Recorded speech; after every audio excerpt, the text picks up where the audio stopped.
আপনাদের দায়বদ্ধতা এই দেশের জনগণের প্রতি এবং এই দেশের সংবিধানের প্রতি, কিন্তু অনেক ক্ষেত্রে আপনারা হয়তো সেটি সঠিকভাবে পালন করেন নাই।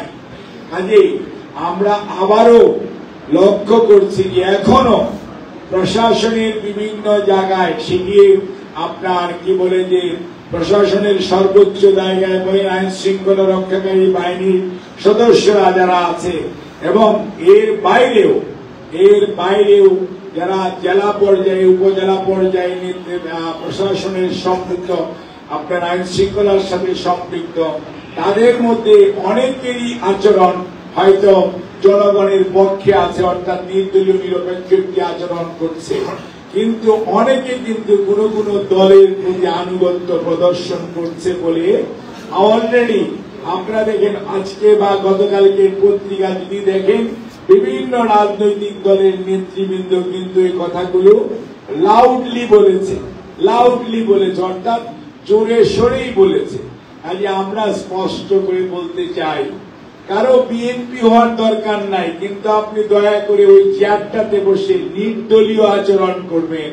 আপনার কাছ থেকে আমরা ফেভার চাই না, কিন্তু আপনি ডিসফেভার করবেন না। জনগণের ইচ্ছা এবং আকাঙ্ক্ষা অর্থাৎ জনগণের অভিপ্রায়কে কোন দিকে ঘুরিয়ে দেওয়ার দয়া করে কেউ চেয়ারে বসে চেষ্টা করবেন না।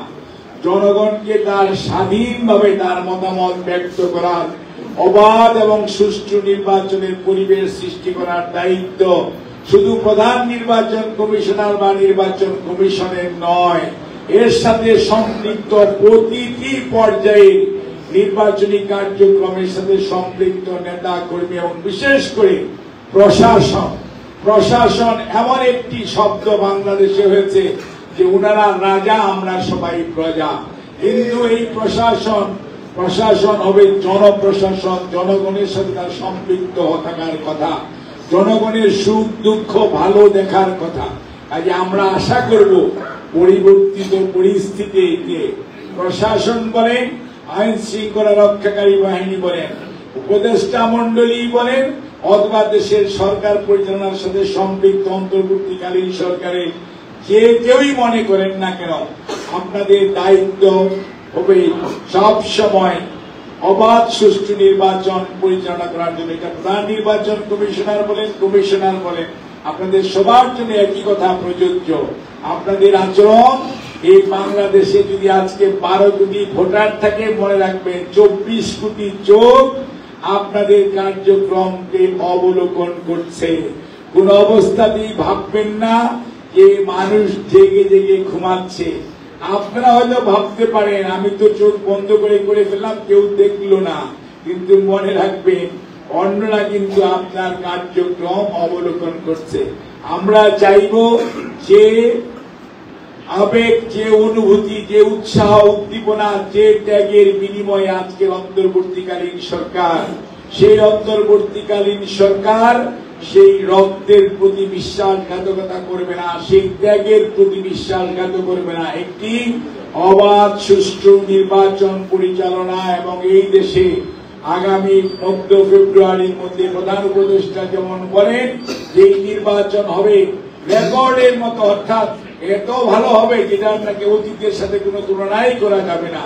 আমরা এটাকে বিশ্বাস করতে চাই, বিশ্বাস রাখতে চাই, কিন্তু আমরা যখন দেখি কিছু কিছু কর্মকর্তা সর্বোচ্চ রাষ্ট্রের সর্বোচ্চ পর্যায় থেকে মাঠ পর্যায়ের মধ্যে যাদের আচরণ এবং কোন আমাদের যে যারা দেশ পরিচালনা করছেন তাদের কারো আচরণ প্রশ্নবোধক এবং যেগুলো নিয়ে পত্র পত্রিকায় আজকেও ফিচার আছে, গতকালকেও ছিল, গত কয়েকদিন যাবতই কিন্তু ওনারা একজন আরেকজনের কথা মানে লেখালেখি হচ্ছে ন্যাশনাল মিডিয়াতে, সোশ্যাল মিডিয়াতে না। কাজেই এই যে মিডিয়াতে লেখা হচ্ছে, জনগণ এটি ভালো চোখে দেখছে না। বাংলাদেশ জাতীয়তাবাদী দল এই বিষয়ে অত্যন্ত সজাগ এবং সচেতন।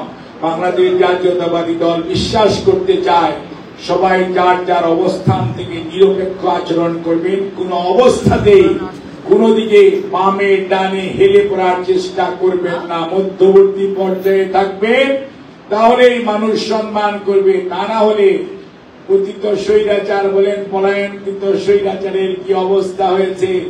জনরোষ এমন এক জিনিস, এটি কিন্তু কাউকে ক্ষমা করবে না। আর এই শহীদের রক্তের প্রতিটি